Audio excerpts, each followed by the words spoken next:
São dias que nos levam à reflexão, a tentar compreender tudo que nós estamos vivendo e tudo que nós estamos passando.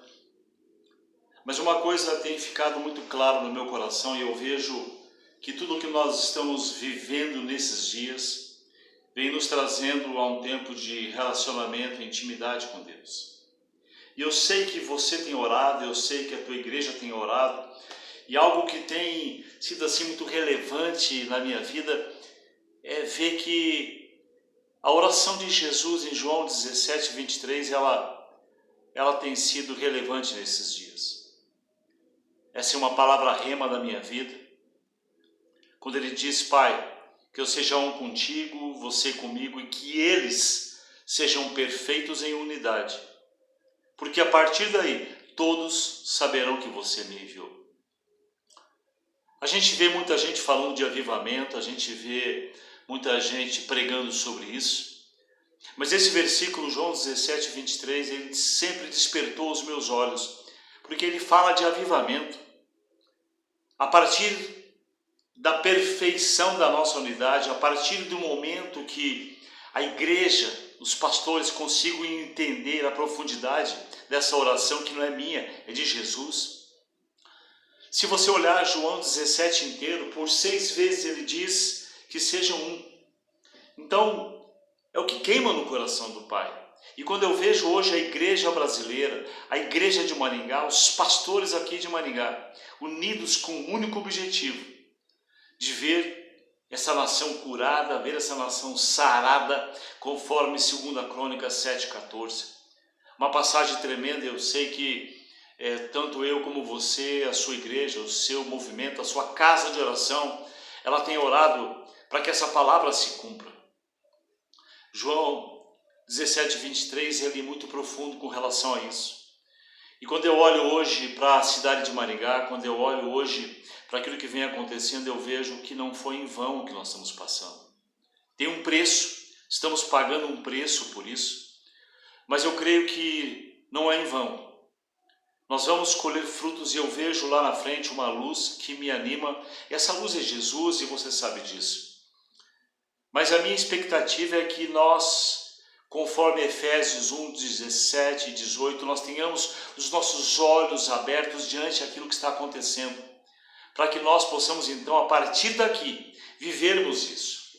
Vivermos João 17, 23 com profundidade, porque não tem outro caminho, não tem como a gente mudar a história de Maringá, não tem como você mudar a história da tua cidade, se não for com a unidade dos pastores, com a perfeita unidade, conforme João 17, 23 diz, conforme Jesus diz, conforme Jesus ora.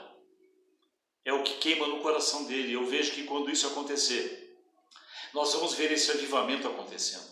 Eu mesmo, nós como casa de oração aqui de Maringá, nós temos orado por isso, por um avivamento de santidade, que comece pela minha vida, que se estenda aos meus amigos, aos meus colegas, aos pastores, líderes, apóstolos, profetas, evangelistas, mestres, a todos eles.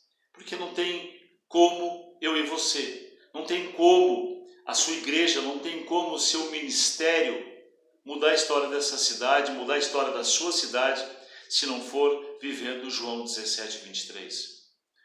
Quando nós oramos e nós intercedemos em cima de 2 Crônicas 7,14, é muito interessante, porque ele diz: se nos humilharmos, é o que vem acontecendo. E a nossa oração tem sido que o Senhor nos leve a igreja de Maringá, leve a igreja brasileira a um arrependimento genuíno de tudo aquilo que nós fizemos ou daquilo que nós deixamos de fazer, que poderia ser relevante para a história do seu ministério, para a história da sua cidade, para a história da igreja. A noiva de Cristo. A noiva. Eu não falo de instituições, eu não falo de ministérios, não falo de placa de igreja, não falo de estratégias, de modelos, não. Eu falo da noiva de Cristo, extremamente relevante. Se nos humilharmos e orarmos e confessarmos os nossos pecados, Ele os perdoará e sarará a nossa terra. Jesus há de sarar o Brasil, Jesus há de sarar Maringá, Jesus há de sarar a sua cidade diante da sua atitude, do seu posicionamento diante desse momento. E a nossa oração tem sido essa. Eu queria convidar você para você junto comigo, para que nós possamos orar, para que a palavra se cumpra. E nós temos orado a palavra de Deus. Nós temos orado Daniel 9, fazendo da oração de Daniel a nossa oração, porque Daniel em nenhum momento pecou, mas na sua oração ele diz: nós pecamos contra ti. Pecamos contra os nossos pais pecaram, os nossos profetas pecaram, e nós te pedimos perdão. Por isso eu queria convidar você para que você, junto comigo, nós pudéssemos orar por esse momento. Ó Deus, eu coloco diante do Senhor, Pai, esse quadro que nós estamos vivendo, esse quadro que nós estamos passando, essa pandemia, Deus, que vem assolando o mundo, Pai. Pai, nós temos orado a Tua palavra em 2 Crônicas 7,14, quando você diz: "Se meu povo que me chama pelo meu nome se humilhar e orar e confessar os seus pecados", nós, como igreja, Deus, nós temos nos humilhado diante do Senhor, muitas vezes tentando compreender e entender tudo isso que está acontecendo.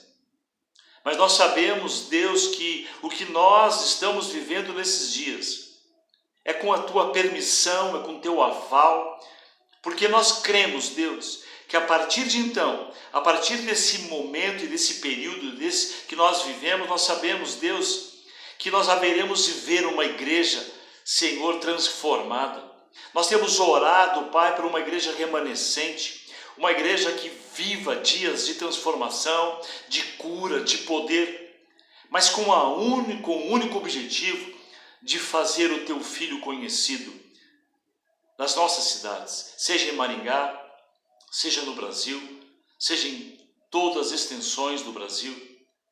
Nós oramos, Pai, para que o Senhor nos leve liderança eclesiástica, Deus, que o Senhor nos leve a viver João 17:23, em perfeita unidade, sem nenhuma intenção de projeção pessoal, sem nenhuma intenção de projetar placas, estratégias, modelos, não, mas com a única intenção de fazer com que o Teu reino seja estabelecido no Brasil, de fazer com que o Teu reino seja estabelecido nas nossas cidades. Nós oramos sim para que a Tua palavra se cumpra, e nós oramos, Pai, para que Efésios 1:17 seja uma realidade na igreja brasileira. Derrama sobre nós um espírito de sabedoria e de revelação no pleno conhecimento do Teu Filho. Porque a partir de então, a partir deste momento, quando nós estivermos vivendo em profundidade no conhecimento de Cristo Jesus, nossas cidades serão transformadas, nossas igrejas serão transformadas, nossos ministérios, porque, Senhor, tudo o que estaremos fazendo será com o único objetivo de ver o nome de Jesus estabelecido. Nós oramos, Pai, para que o Senhor intervenha trazendo cura. Pai, existem pessoas morrendo no Brasil, são inúmeras as pessoas que já estão mortas, que morreram no mundo. Nós te pedimos pela Tua intervenção na Itália, na Espanha, nos Estados Unidos, em todos os países que estão sendo, Pai, impactados com esta pandemia. Assim como nós oramos pelo Brasil, para que o Senhor nos cubra com o Teu sangue, Deus, nos protegendo de toda a retaliação do inimigo, nos protegendo, Senhor, de toda a morte. Senhor, nós repreendemos a morte e profetizamos vida, vida e abundância. Nós oramos ao Teu Espírito Santo, para que Ele paire sobre todas aquelas vidas que estão nas UTIs dos hospitais, Pai, em camas de UTIs, seja nos estádios, aonde estiverem no Brasil, operando um milagre, operando cura. Nós oramos, Pai, por esse momento político que estamos vivendo, te pedindo, Deus, intervenha no nosso governo de forma sobrenatural, conceda ao nosso presidente graça e sabedoria na gestão do nosso país. Deus, esconda e proteja o nosso presidente de toda a retaliação do inimigo, de todo aproveitador, de todo manipulador. Pai, para que nós possamos ver a nação brasileira sendo curada, Pai, de todos os nossos pecados, de toda a corrupção, de toda a maledicência, de tudo aquilo que vem usurpando, Senhor, a nossa salvação, a nossa tranquilidade.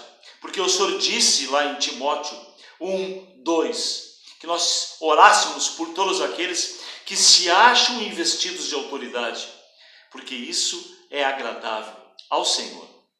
Nós oramos, Pai, para que nós possamos ver a economia deste país voltando aos normais, prosperando. Nós oramos, Pai, pelos empresários desta nação. São inúmeros os profissionais precisando da Tua intervenção, diante da quarentena que tem sido, Pai, algo já prospectado no Brasil inteiro, em todas as cidades, em todos os estados. Nós oramos pela Tua intervenção de forma, Pai, a fazer com que, Pai, os profissionais liberais, autônomos, Pai, tenham a graça, Senhor, de buscarem em Ti a esperança e a certeza de que o Senhor não os abandonará.